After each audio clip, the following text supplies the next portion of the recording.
Another one of my favourites coming up now. This beautiful rose is Princess Alexandra of Kent, bred by David Austin Roses in 2007.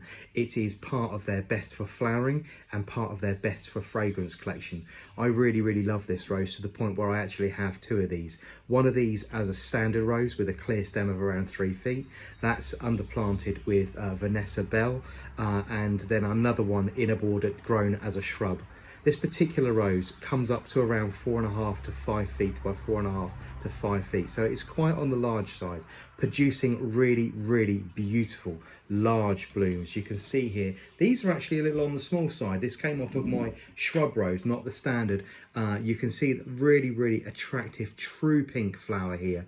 Really nice. A very soft minty green foliage that goes alongside this, but this is a real hard worker in the garden, much like Princess Anne, another rose very similar in colour to this.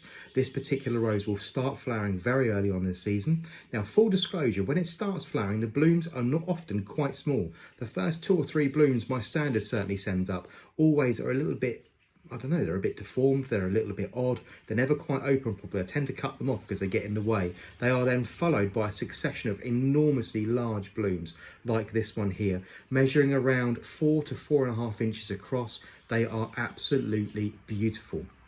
Again, a little on the heavy side. They do tend to wilt and drop slightly if it is particularly windy or if it is particularly wet. But Princess Alexandra of Kent is one of David Austin Rose's charity roses. So if you buy this rose from them, £2.50 of this of the actual take from this particular rose will go to funding heart-based charities, which is a really good thing. But Princess Alexandra of Kent coming up to around 4.5 to 5 feet, and a wonderful fragrance on this one.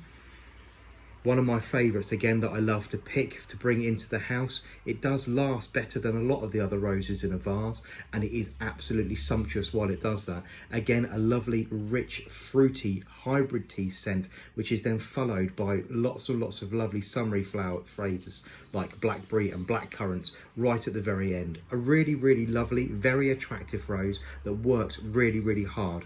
One of the first always in bloom in the garden, and always one of the last. The standard rose will often start flowering somewhere in the region of late May, very early June, and I've known flowers on it right through to the end of November. Obviously they get quite small and the colour changes quite a lot as it gets colder, but it is a really good and hard-working rose, hence why I have 2 of these in the garden. So bred by David Austin Roses in 2007, this is Princess Alexandra of Kent. Another bloom for you there, just to show you how they change in colour ever so slightly just as they age, but they open out.